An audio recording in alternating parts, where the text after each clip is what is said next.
Ukraine যুদ্ধে এবার আলোচনায় হাইপারসনিক মিসাইল।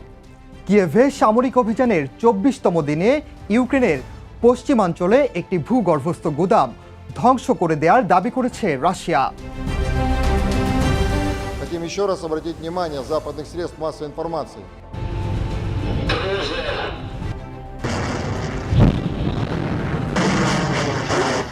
পরাশক্তি বিভিন্ন দেশও এরই মধ্যে এই ক্ষেপণাস্ত্রের উপর জোর দিচ্ছে, কারণ এই ক্ষেপণাস্ত্রকে প্রতিরোধের কোনো ব্যবস্থা এখনো গড়ে ওঠেনি।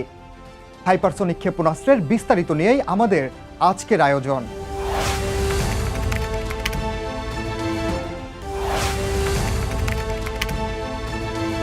শুরুতেই বলে নেই, হাইপারসনিক অর্থ হলো যে বস্তুর গতি শব্দের চেয়ে ৫ গুণ বেশি, অর্থাৎ যেটি শব্দের চেয়েও ৫ গুণ দ্রুত চলতে সক্ষম। ঠিক একইভাবে হাইপারসনিক ক্ষেপণাস্ত্রও সাধারণ মিসাইলের চেয়ে অনেক দ্রুত চলতে সক্ষম। সহজ ভাষায় বললে প্রতি সেকেন্ডে হাইপারসনিক ক্ষেপণাস্ত্র ১ থেকে ৫ মাইল পাড়ি দিতে পারে। এই মুহূর্তে প্রতিযোগিতাটা হচ্ছে ক্ষেপণাস্ত্রের ক্ষেত্রে। বিভিন্ন দেশের কাছে থাকা অধিকাংশ ক্ষেপণাস্ত্রই সেকেলে এবং দূরপাল্লার ক্ষেপণাস্ত্রকেও প্রতিরোধ করা সম্ভব। তাই সবাই এখন জোর দিচ্ছে অত্যাধুনিক হাইপারসনিক ক্ষেপণাস্ত্রের দিকে। নতুন প্রজন্মের হাইপারসনিক ক্ষেপণাস্ত্র নির্মাণে রীতিমতো প্রতিযোগিতা শুরু হয়ে গেছে।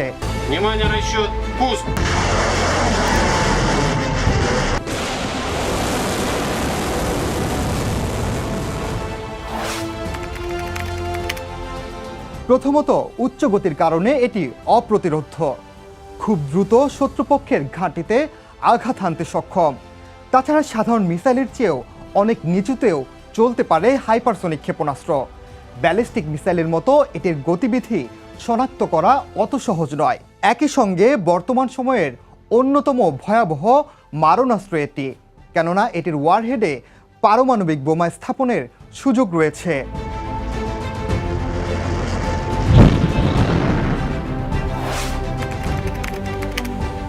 প্রথমবারের মতো কোনো যুদ্ধে হাইপারসনিক ক্ষেপণাস্ত্র কিনজাল ব্যবহার করেছে রাশিয়া।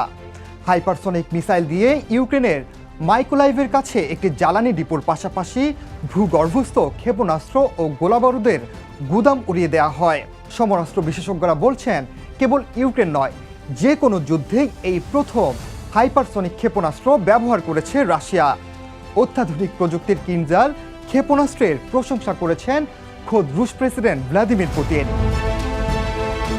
Пытаются отменить целую тысячелетнюю страну, наш народ. মিগ ফাইটার জেট থেকে উৎক্ষেপণের জন্য ডিজাইন করা কিনজাল মিসাইল শব্দের গতির চেয়েও 10 গুণ দ্রুত উড়তে পারে, এড়াতেও সক্ষম এয়ার ডিফেন্স। এটিকে একটি আদর্শ অস্ত্র আখ্যা দিয়েছেন পুতিন। রাশিয়ার অপ্রতিরোধ্য অস্ত্র ভান্ডার উন্মোচনের অংশ হিসেবে দেশটির প্রেসিডেন্ট ভ্লাদিমির পুতিন 4 বছর আগে এই কিনজাল ক্ষেপণাস্ত্রের উদ্বোধন করেন।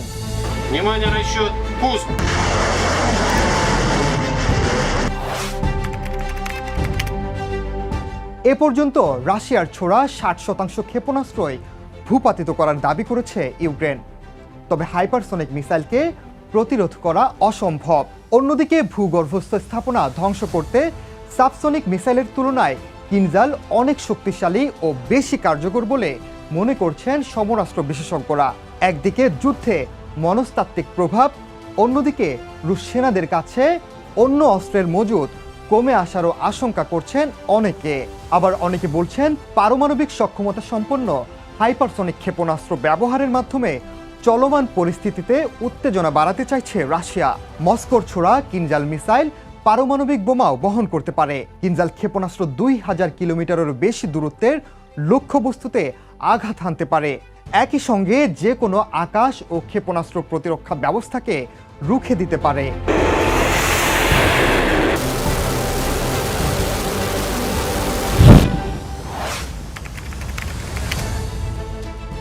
বর্তমান প্রযুক্তির ব্যালিস্টিক মিসাইলগুলো রকেটের মতো ছোড়া হয়।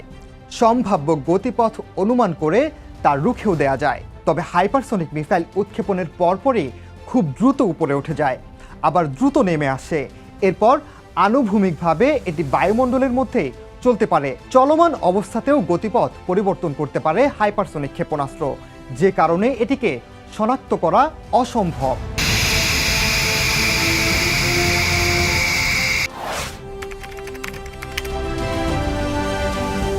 এখন পর্যন্ত যুক্তরাষ্ট্র, রাশিয়া, চীন ও উত্তর কোরিয়া অত্যাধুনিক প্রযুক্তির উচ্চ গতিসম্পন্ন এই ক্ষেপণাস্ত্রের পরীক্ষা চালিয়েছে। আরও বেশ কয়েকটি দেশও নির্মাণ করছে হাইপারসনিক মিসাইল। বিশেষ করে Bharat, Japan, Australia, France, Germany hypersonic ক্ষেপণাস্ত্র পরীক্ষার দাবি করেছে।